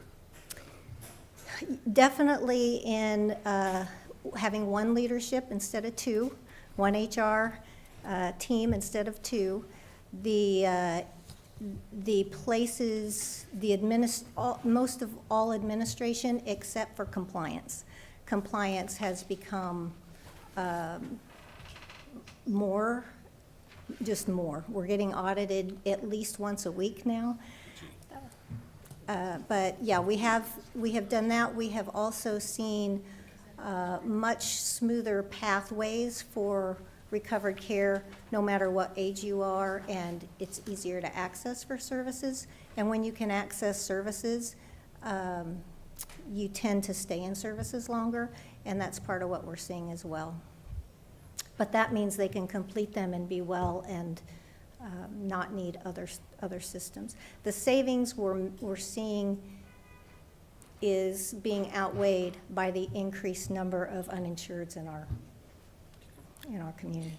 In working with the uninsureds, are we going through multiple levels of seeing whether or not people qualify? I mean, I think that if a person first comes into services in crisis, they may be unemployed or they may not have the ability to qualify, but maybe after services are established and they are able to regain some of their life and they are employed, do we go back and do a follow-up to see if they then qualify for insurance through the net? I mean, yes. Do we go through multiple steps? Or? Yes, we have a sliding discount fee, which based on it's based on their ability to pay, and they still pay what their ability is. So most of the funding is just augmenting that.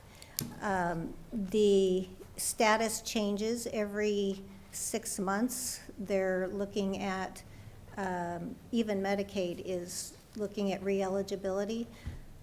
We know that our vulnerable population, not only do they move around and won't get their paperwork, but they also are trying to survive and won't always get the paperwork done. So we have a benefits specialist team that their sole purpose is to make sure that if they are eligible for coverage or services, that they are helping them access that. and we work with our other community partners as well for that. Sure. And then we also have a waiver that can waive the requirements to provide services, and those are federal dollars that we draw down whenever we can, and that's just for youth.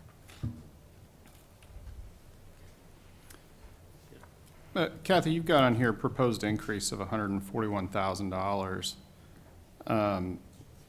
But and you have 3 million as your allocation last year.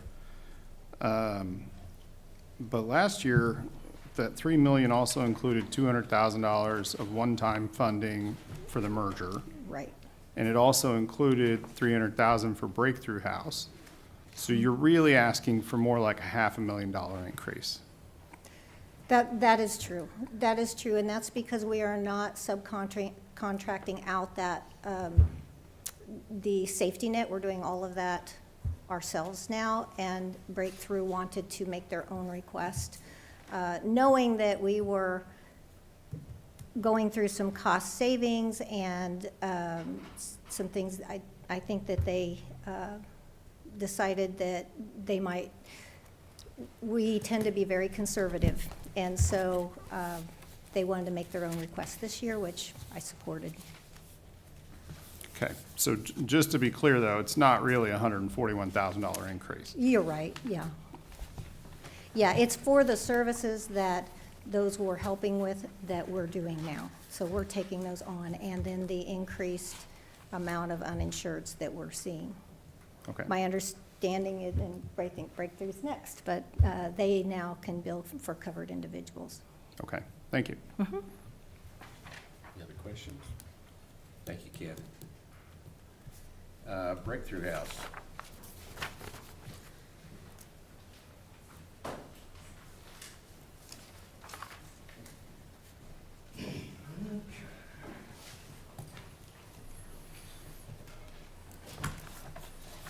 Got the first proposal on top, and then there's a second underneath the concept proposal. And I have not experienced your technology yet, but I'm about to try it, so we'll see how it works out.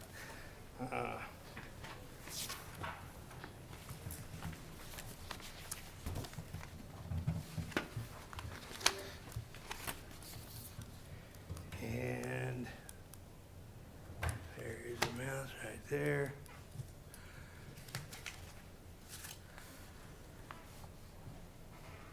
Well, you know.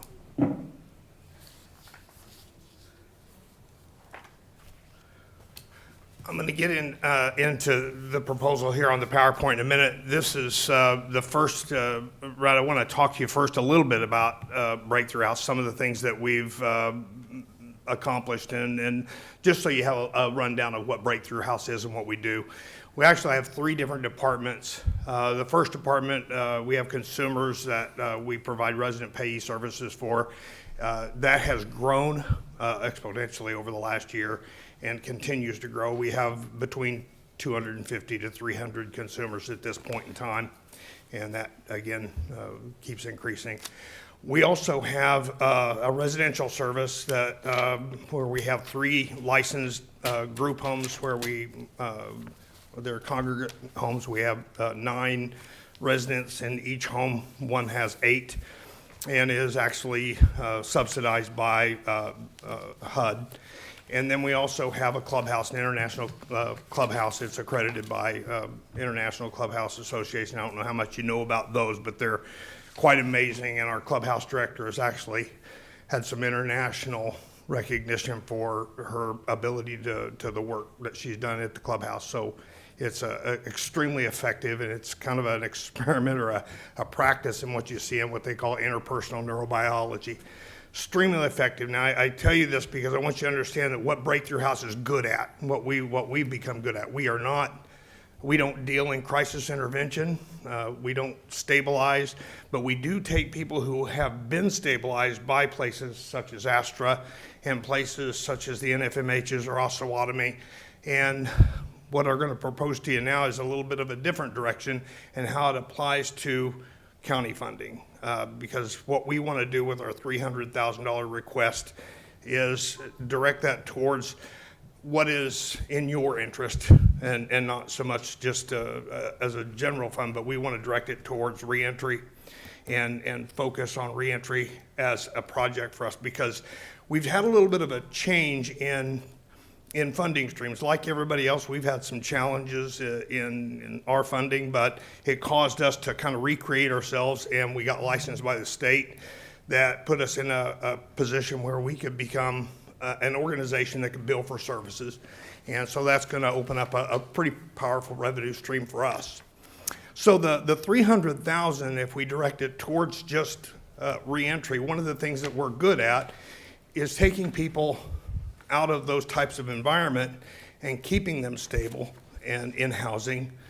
If we have our own, that's one thing that we'll propose here in a minute. But if we don't, then the money that you see there is to help them find housing, maintain housing, wrap some services around them. We already have a case manager that is a liaison to the county jail reentry program. And quite frankly, I'll just tell you, I like working with Major Cole. He's an incredible provider. I really like him. So I've been to a lot of meetings with him, and I think he's onto something with what he's doing at the jail. So, having said that, that's what the $300,000 is going to be directed towards, and it's broken down in our proposal. If you want to ask questions about that, that's fine. If not, I'm going to move on to something I want to show you. It's a very brief PowerPoint presentation to, this is the other contract proposal that I have.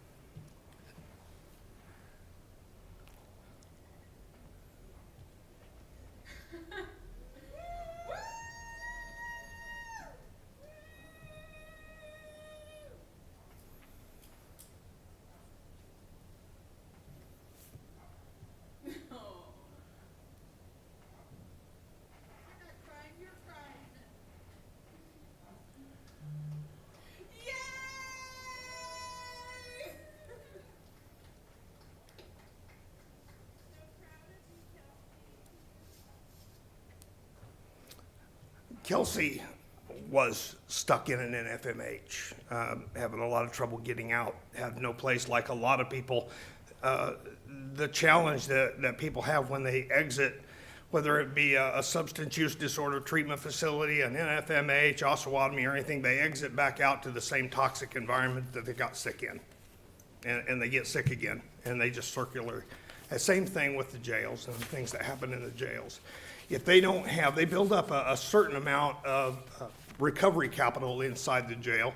They have a lot of external motivation, but what they don't have is a way to have somebody wrap that up and focus it so that they know what to do with that direction that they get.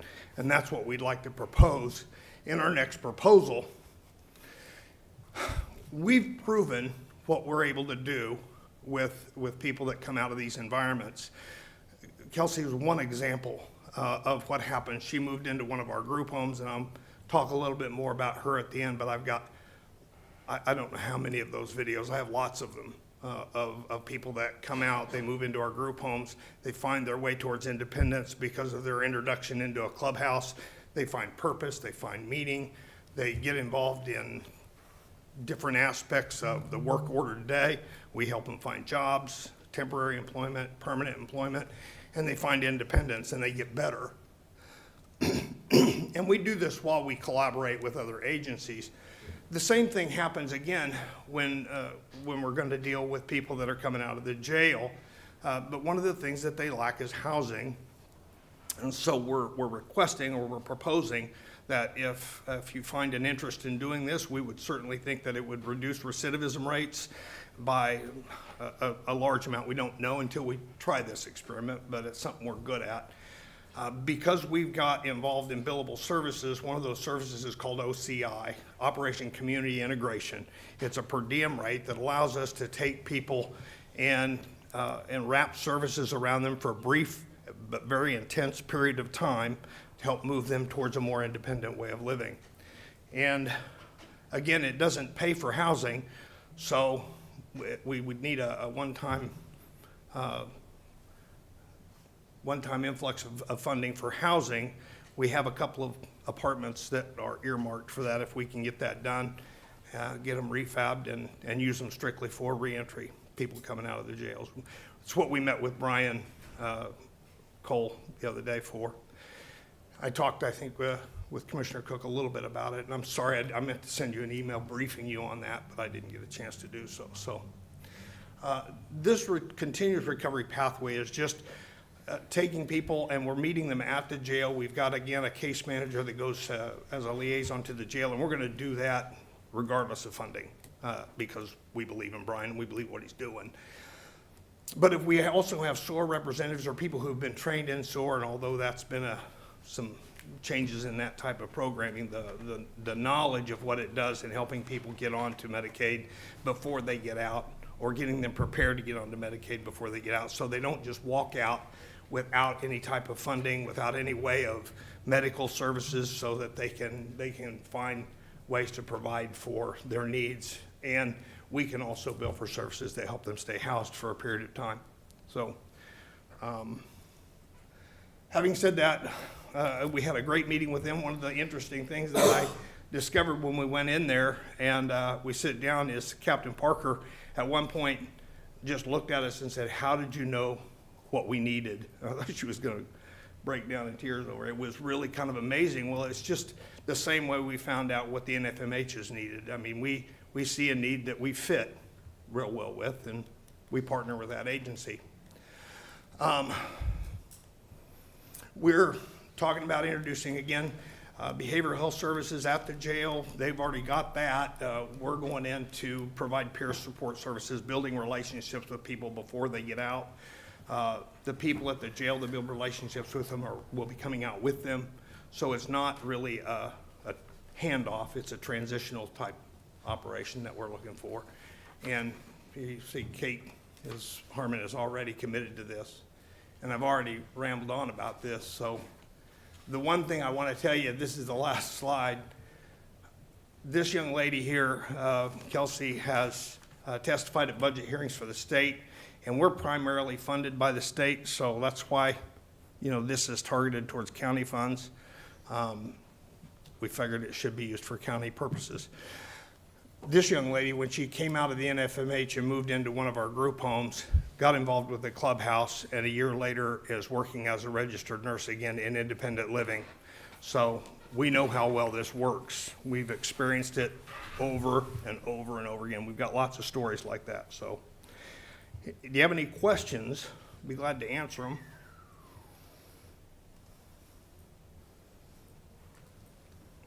How many facilities do you watch over? Is it just one, or do you have several? I'm sorry? How many facilities do you have for housing people? We have, well, right now, we have 3 group homes, and we have 5 other duplexes and apartments that we manage for people that have mental health issues or SPMIs. We're in the process of applying for a federal home loan grant that's going to allow us, so we're getting some property donated to us, the Del Monte properties. Yeah. And so we're going to seek some more housing. At one point, I got to be honest with you, commissioners, you couldn't have talked me into another group home. They're expensive. I couldn't afford it. It was trying to find funding for it. But with the availability of billable services, I'm looking for every opportunity to house people I can, because I can afford it now. We found a new revenue stream that allows us to do it.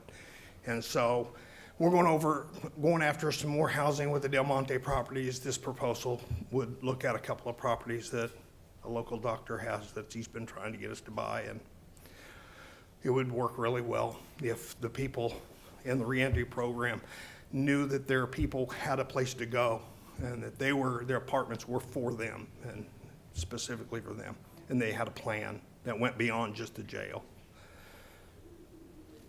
So is your request $300,000, or is your request $1.2 million, or is your request $1.5 million? 1.5 is the overall request. 300,000 is what we request as our annual request.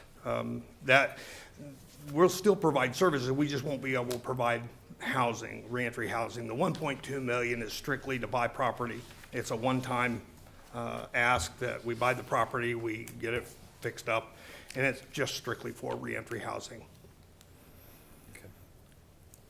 Our billing program would allow us to maintain it from there, that point on. Any other questions? Okay, well, Thank thank you. you very much for your time. Thank you. That ends our budget hearing for today, so thank you for attending, and go get something to eat. Right on time. It's pretty much perfect.